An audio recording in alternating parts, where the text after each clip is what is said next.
Good morning. मैं सामंत राय रिया university से अभी नेपाल में हूँ और किस्ट मेडिकल कॉलेज, और यहाँ पे ये हॉस्टल है, स्टूडेंट हॉस्टल है। और तो आप इंट्रोड्यूस कीजिएगा, आपका नाम और कहाँ से बिलोंग करते हैं आप? जी, मेरा नाम शेखराज श्रीवास्तव है और मैं बनारस उत्तर प्रदेश से हूँ। अच्छा। यहाँ पर थर्ड ईयर का स्टूडेंट हूँ। तो थर्ड ईयर स्टूडेंट है। और आप कहाँ से और नाम क्या है आपका? मेरा नाम कृष्णा सिंह है, मैं प्रयागराज से हूँ, मैं भी थर्ड ईयर स्टूडेंट हूँ। देखो, मतलब जैसे कि अब नेपाल में जो नेपाल से यूपी बिहार सटा हुआ है, तो ज्यादातर आपको इसी पद का स्टूडेंट मिलेगा।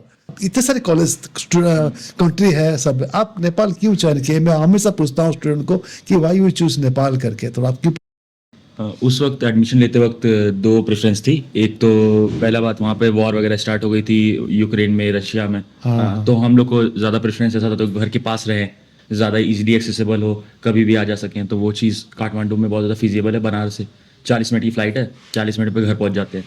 और दूसरी बात ये कि यहाँ का पढ़ाई का जो स्ट्रक्चर है पूरा इंडिया से मिलता है, सारे ऑथर्स, बुक्स, सब कुछ तो अच्छा है। तो डियर स्टूडेंट्स, देखिए कि जो आपने बोले हैं कि मतलब जो करिकुलम जो रहता है तो इंडिया से मिलता जुलता रहता है। जो इंडियन एनएमसी का जो इंडियन जो कॉलेज रहता है और नेपाल का मिलता जुलता रहता है। तो और कैसा उनका, और कुछ बोलिए इसके बारे में। नेपाल की मतलब थ्योरेटिकल नॉलेज तो बहुत बेस्ट है। दूसरी बात ये कि जो आपको पढ़ाई का जो स्ट्रक्चर है, आपको सब्जेक्ट सारे सेम जैसे पढ़ाया था वैसे पढ़ाया था। यहाँ के पढ़ाने का तरीका थोड़ा अलग है। जैसे कि इंडिया में जो है वो फर्स्ट ईयर में एनाटॉमी, बायोकेमिस्ट्री और फिजियोलॉजी पढ़ाई जाती है, और सेकेंड ईयर में फार्मा, पैथो और माइक्रोबायोलॉजी। लेकिन यहाँ पे क्या करते हैं, पहले दिन से ही 6 सब्जेक्ट पढ़ाते हैं। फर्स्ट सेकेंड ईयर मिला के ये 6 सब्जेक्ट सिस्टम वाइज तोड़ के पढ़ाते हैं। तो ये बस डिफरेंस है। बाकी इंडिया का और नेपाल का पूरी पढ़ाई, तरीका, ऑथर्स, बुक्स, सब कुछ आपको सेम मिलेगा। जो आप इंडिया में जाने के बाद जो रहता है एग्जाम में आपको इजी हो जाएगा थोड़ा। और प्रैक्टिकल कैसा होता है इंटर्न, जो मतलब हॉस्पिटल विजिट रहता है, तो आपका खुद का मेडिकल तो है ही किस्ट का? अच्छा ठीक है, आप बताइए थोड़ा। ठीक है सर। अभी तो पेशेंट फ्लो पहले से बहुत अच्छा हो गया है। पहले तो उतना ठीक नहीं था, लेकिन अब तो बहुत अच्छा है। तो प्रैक्टिकल नॉलेज भी अच्छी खासी मिलती है, और बाकी टीचर्स का भी सपोर्ट रहता है ये। अच्छा, तो मतलब विजिट कर आपको दिया जाता है, मतलब फर्स्ट सेकेंड ईयर में तो उतना आपको नहीं मिलेगा, बट थर्ड ईयर से पूरा क्लिनिकल ही तो रहेगा। सबसे बढ़िया, मतलब थर्ड ईयर से आपसे चालू हो जाएगा। नहीं आपको, आप तो सेकेंड खत्म हो गया आपका, तो यहाँ से विजिट आपको हो जाएगा तरीके। तो यहाँ पे जो कुछ डाउट रहता है, तो मतलब कुछ भी, मतलब यार इजी टू क्लियर दी, मतलब डाउट क्लियर कर देते हैं, टीचर सपोर्टिव रहते हैं पूरा आपको सपोर्टिव। जब भी मन करे आप डिपार्टमेंट में चले जाइए, जो भी आपको डाउट है आप पूछ सकते हैं। अच्छा, डाउट फट पूछते थे। नेपाली बच्चे जो पढ़ते हैं सेम क्लास से पढ़ते हैं कि उनका भी अलग क्लास रहता है? करा अब यहाँ पे 100 बच्चों की बैच ही है, जिसमें 30 इंडियन है और बाकी 70 नेपाली। अब 70 लोगों की 30 लोग की अलग क्लास तो बनाएंगे नहीं, सब एक ही क्लास में पढ़ेंगे। ये सबसे बढ़िया। देखो, जब चाइना जाइए कि रसिया जाइए, कि वहाँ पे अलग अलग रहता है। हाँ, उनका भाषा अलग रहता है, वो अलग बात है, लेकिन नेपाल में आप जो विदेशी रहते हैं, आपका जो इंडियन रहते हैं, वो एक ही क्लास में रहते हैं। तो फायदा क्या हो कि इंटरेक्शन रहेगा, नेपाली बच्चे से भी इंटरेक्शन रहेगा थोड़ा। और इसमें हॉस्टल का कैसा, मतलब आप जो रहते हैं, अभी मैं हॉस्टल में रहता हूँ, ये जो है मतलब हॉस्टल का मेन बिल्डिंग है, तो आपका खाना पीना सब कैसा रहता है? हॉस्टल की फैसिलिटीज खाने पीने की अच्छी है। अभी तो रेनोवेशन चल रहा है थोड़ा, तो अभी तो तोड़-फोड़ चल रही है, वरना अच्छा है यहाँ पे रहने तो के लिए भी, मतलब खाने के लिए। खाने पीने चीज कोई टेंशन है नहीं, नहीं खाने पीने का वो सब बढ़िया रहता है। नेपाल से पढ़ने के बाद अब इंडिया जाएंगे, आपको एफएमसी का तो एफएमसी नहीं आपको देना पड़ेगा, नेक्स्ट देना पड़ेगा आपको।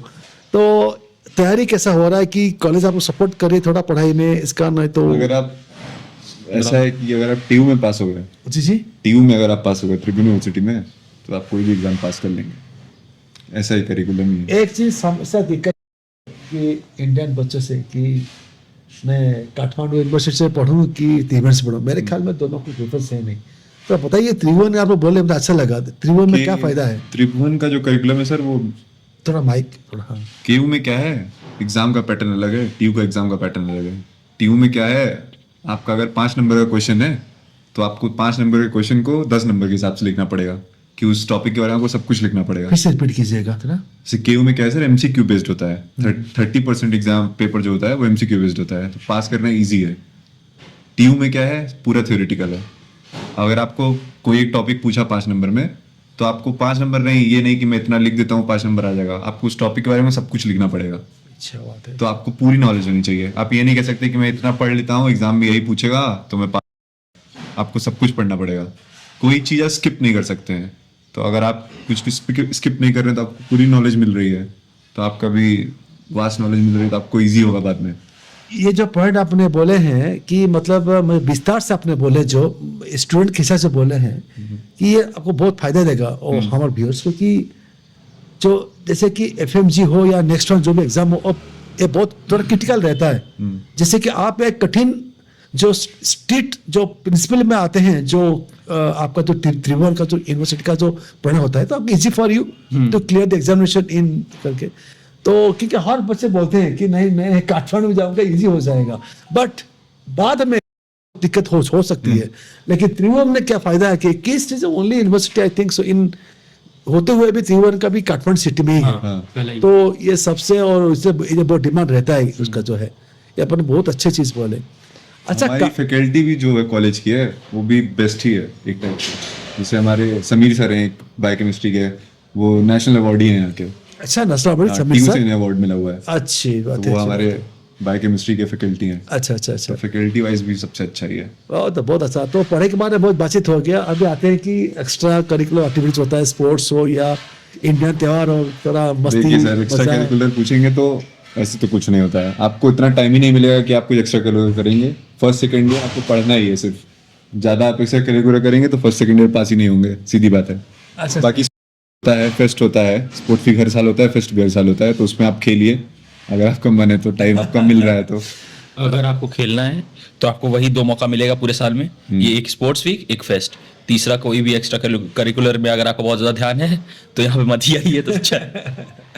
पढ़ाई में रुचि रखने वाले के लिए नेपाल एक अच्छी कंट्री है, जो मतलब पढ़ाई में रुचि रखते हैं, क्योंकि उनका सिस्टम भी इतना स्ट्रिक्ट रहता है थोड़ा।